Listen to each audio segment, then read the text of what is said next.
오늘 이사야서 5장 24절에서 마지막 절까지가 되겠습니다. 24절입니다. 이로 말미암아 불꽃이 그루터기를 삼킨 같이 마른 풀이 불 속에 떨어진 같이 그들의 뿌리가 썩겠고 꽃이 티끌처럼 날리리니 그들이 만군의 여호와의 율법을 버리며 이스라엘의 거룩하신 이의 말씀을 멸시하였습니다. 그러므로 여호와께서 자기 백성에게 노를 바라시고 그들 위에 손을 들어 그들을 치신지라. 산들은 진동하며 그들의 시체는 거리 가운데에 분토같이 되었도다. 그럴지라도 그의 노가 돌아서지 아니하였고 그의 손이 여전히 펼쳐져 있느니라. 또 그가 기치를 세우시고 먼 나라들을 불러 땅끝에서부터 자기에게로 오게 하실 것이라.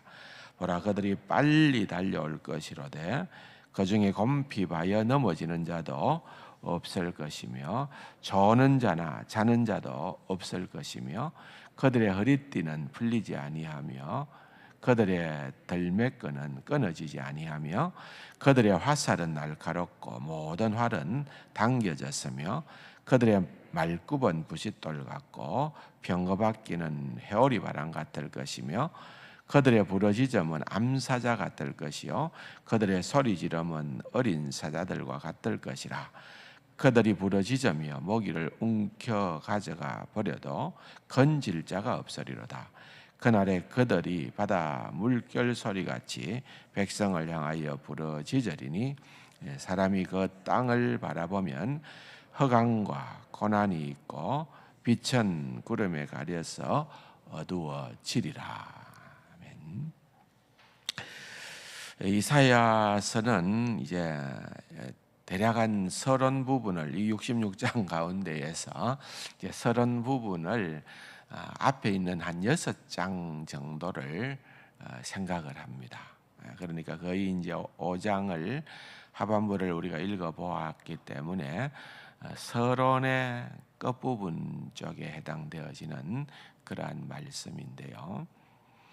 그런데 결국은 이사야서를 통하여 지금 하나님께서 이스라엘 백성, 정확하게는 이제 남유다죠. 북이스라엘은 아니고 남유다, 그나마 그래도 조금 더 나은 남유다 백성들을 향하여서 주시는 메시지는 한마디로 정의하면은 심판입니다. 심판. 너희들이 그렇게 살아서는 안 되는데 그렇게 살았다는 그런 말씀이죠. 왜냐하면은 그들은 이제 윤리적으로 우리는 다른 타민족이나 나라보다 월등히 나아야 된다는 그런 하나님의 요구사항은 윤리 공동체는 아닙니다. 하나님의 원래적 목적은 언약이죠. 언약 공동체입니다. 그러므로 하나님의 언약 공동체로서 너희들은 구별된 삶을 살아야 되는 거고 너희들은 세상에 하나님을 드러내는 자로 그렇게 분명히 살아야 함에도 불구하고 우리가 지금까지 계속해서 보아왔던 것처럼 그들의 형편은 세상 사람들과 별반 차이도 없을 뿐더러 또 때로는 더 못한 부분들도 있다는 거죠. 그래서 자세히 살펴보면은 5장에서 화 있을진저, 이건 굉장한 어떤 하나님의 그런 어떤 분노의 표시라고 볼 수 있겠죠. 화 있을진저. 여러분 몇 번이나 나올까요? 자세히 보면은 5장에서만 6번 나옵니다. 8절 하반부에 보면은 이러이러하기에 화 있을진저 그랬습니다.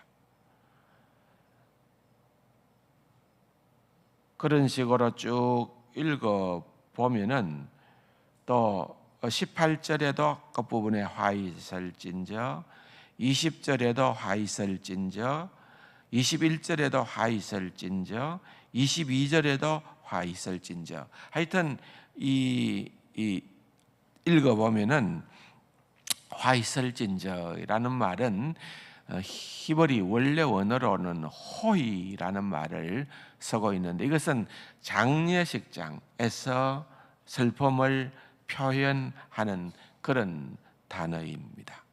그러니까 이제는 인간이 겪을 수 있는 가장 큰 슬픔의 그런 단어인 겁니다.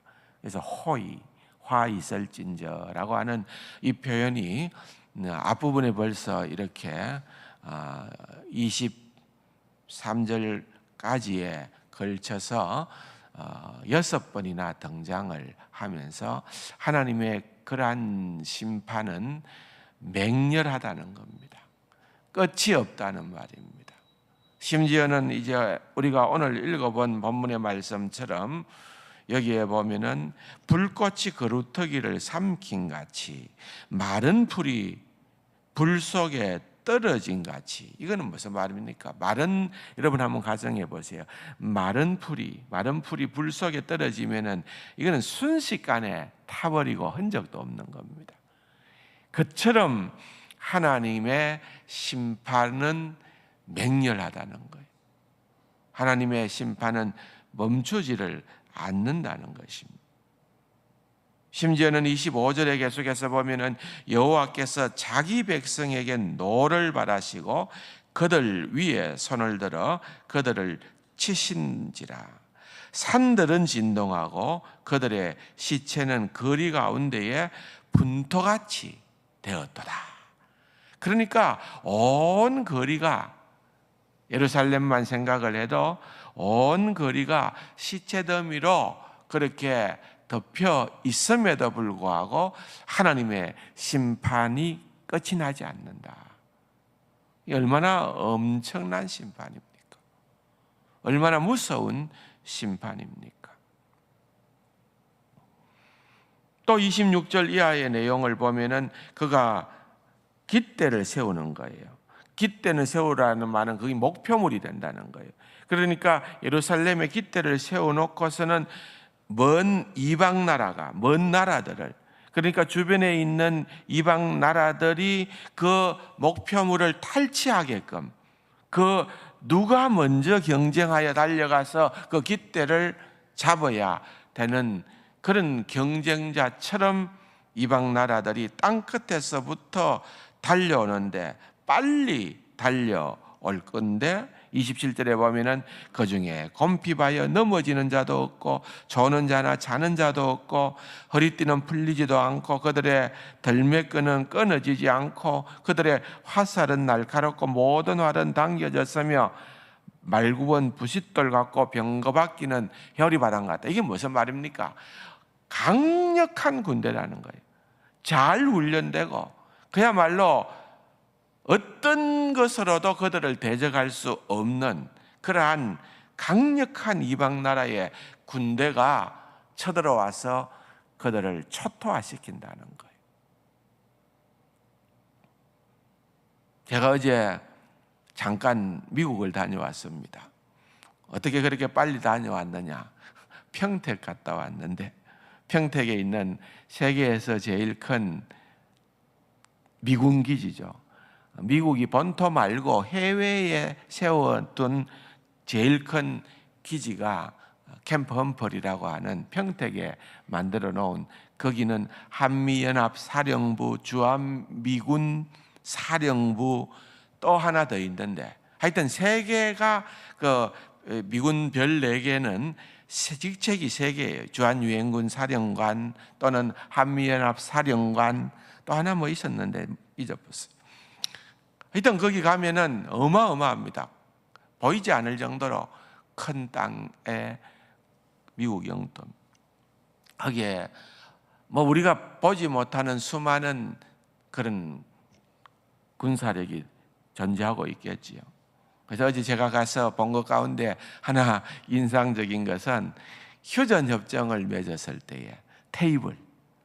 휴전협정을 맺었을 때 그 테이블을 거기다가 보관해 놓았더라고요. 입고 들어가는 그 현장에 보관해 놓고 주변에 보니까 인천상륙작전 사진도 있고 그 당시에 서울의 풍경과 지금의 서울의 풍경도 배경으로 한 이 정도 홀이 들어가는 입구가 되더라고요. 그런데 사방으로 이렇게 펼쳐져 있는데 그 앞에 테이블이 딱 휴전협정을 맺었던 그 테이블이 놓여져 있더라고요.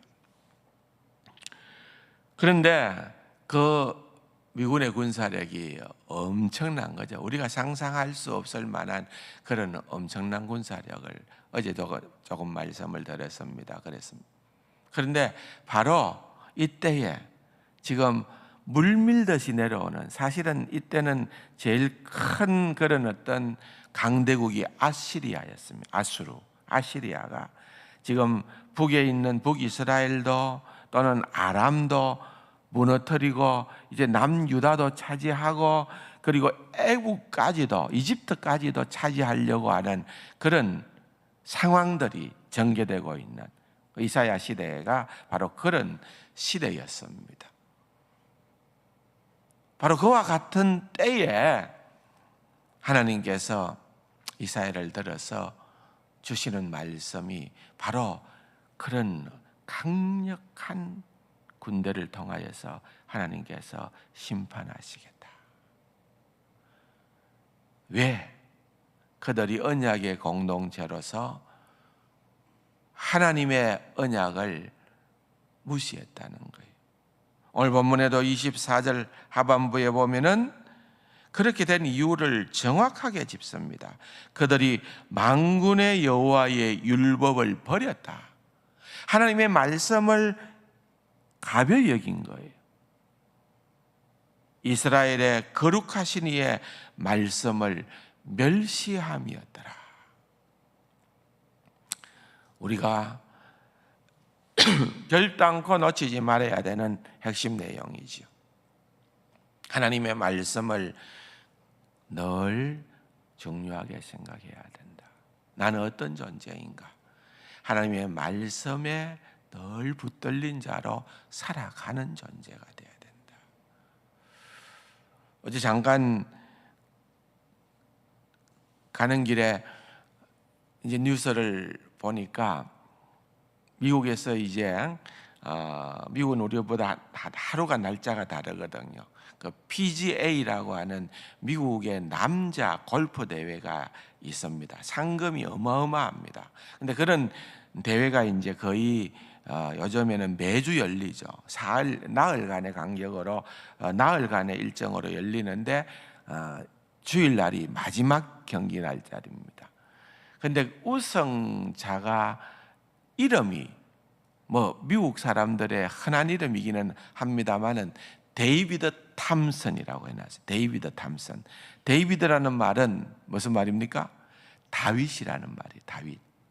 근데 사실은 뭐 그 이름을 다윗이라고 아무리 지었다 하더라도 신앙하고 별 관계가 없는 사람도 있을 거예요. 그런데 이 젊은이는 보니까 첫 우승이에요. 이번이 이제 이 대회의 첫 우승자인데 그 아내가 쫓아가서 이렇게 앉는 장면을 해설자가 소개를 하면서 아내의 이름을 또 자막으로 주더라고요. 이게 뭔가 보니까 홀리, 거룩한, 홀리, 그레이스, 은혜, 홀리 그레이스 탐슨이더라고요. 이 탐슨은 남편 이름 때문에 탐슨을 붙여야 되거든요.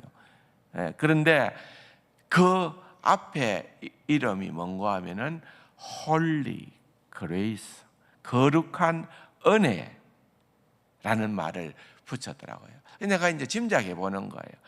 적어도 그런 이름을, 그건 이제 남편을 만나서 결혼을 하면서 앞에 붙일 수 있는 이름이거든요. 자기가 선택할 수 있는 이름이거든요.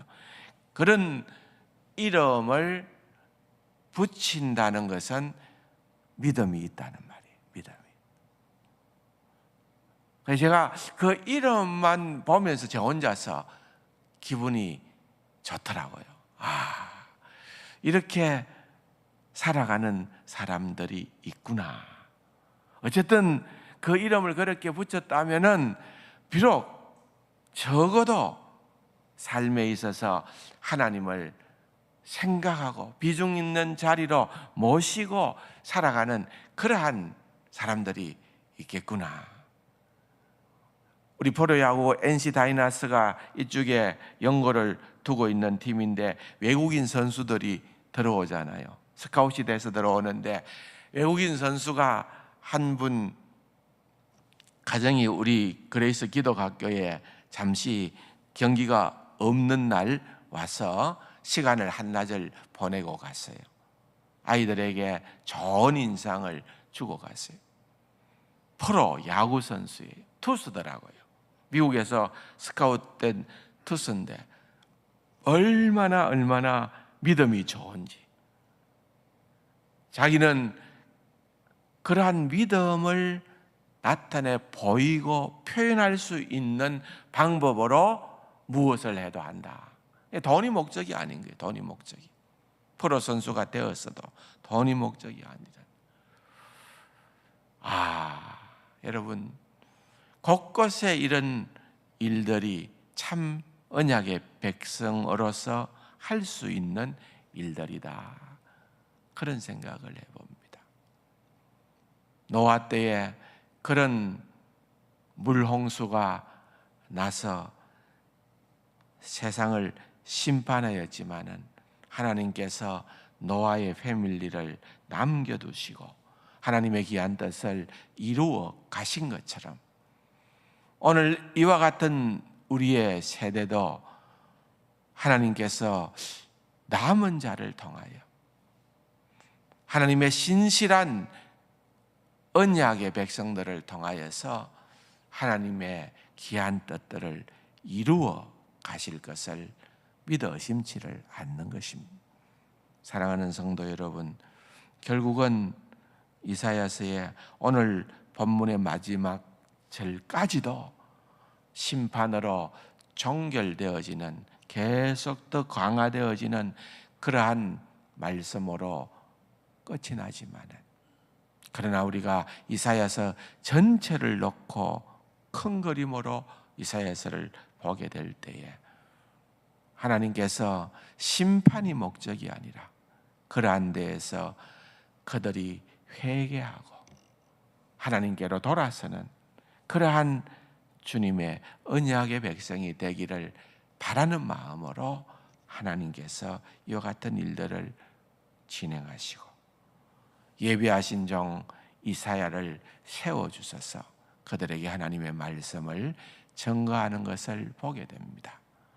우리들도 오늘도 하나님 보시기에 더욱더 신실한 주의 백성으로 설 수 있도록 하나님의 자비하심과 하나님의 긍휼하심이 더욱더 넘치는 그러한 귀한 이 하루가 될 수 있도록 기도하시고 주위에 있는 분들을 위하여 기도하시고 돌아가시기를 바랍니다. 기도하십시다.